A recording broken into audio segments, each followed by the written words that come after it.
Democrats are obviously hoping to defeat President Trump in 2020, and some on the left saying nominating a woman might be just what they need. Lucky for them, some of the party's strongest potential candidates are of the lady persuasion. The top list includes Kamala Harris, Elizabeth Warren, Kirsten Gillibrand, all senators.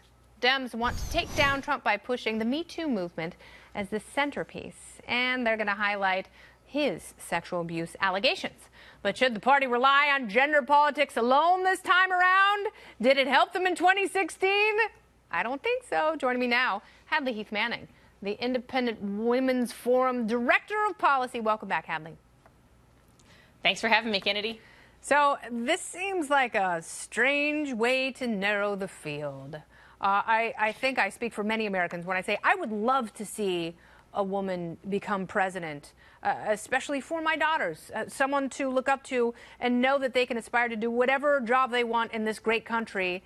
However, should gender be the sole basis or the primary basis for the Democratic Party to select their nominee? I think they have a lot to learn from 2016. I believe there's no reason to think that America is too sexist of a country to elect a woman. I think it just comes down to having the right women as candidates. I think either party has a lot to choose from in terms of potential candidates for the White House. But the bottom line is Americans, including American women voters, are not going to vote for someone on the basis of gender alone. They want to know about the character, the experience, the personality, and most importantly, the policy positions of those candidates. And that's, you know, women are not going to vote as a monolith either. There's going to be a split depending on which way you lean politically. Yeah, thank God. I mean, I don't think anyone wants to be lumped into a boring box and told how to vote because some immutable quality that they might possess at the time. And I think that's what happened with Hillary Clinton. I think that's what she relied upon. So how do people like Joe Biden and who else? I don't know, Sherrod Brown feel about this?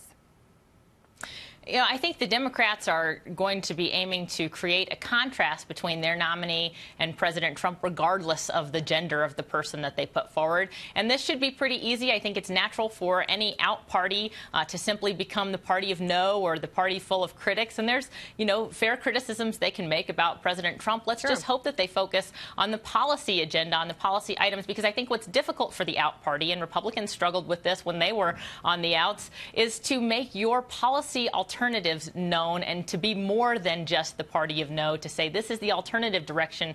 This is what we have to offer, not just women voters, but voters of all shapes and sizes and genders and colors. Yeah, and all three of the women that I sort of talked about at the top, whether it's Elizabeth Warren or Kamala Harris, they all have detractors. I mean, they all bring deficits into a general election. I think Kamala Harris, like, I have some real issues as a libertarian with some of her policies when she was in California politics before she was elected to the Senate. And I also think that she's a prickly pear. I think that there's a good chance they will run her if they run anyone because she's younger than some of the other candidates that we've talked about. But she does not have the greatest disposition. What do you think? Well, we can say that of, you know, any particular candidate, there's going to be pros and cons. The thing about Hillary Clinton, for example, was here's someone who came to the table with a lot of political experience, but during the course of her long political career, she also accumulated some baggage, which ended up being a negative characteristic for so many voters.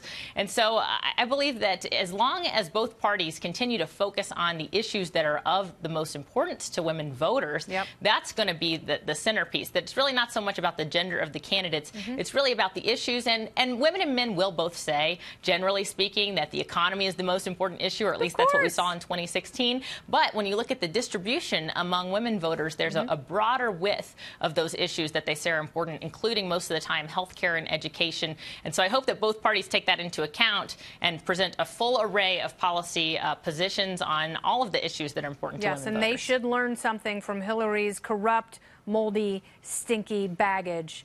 I don't know if they will. Hadley, thanks so much. Good to see you.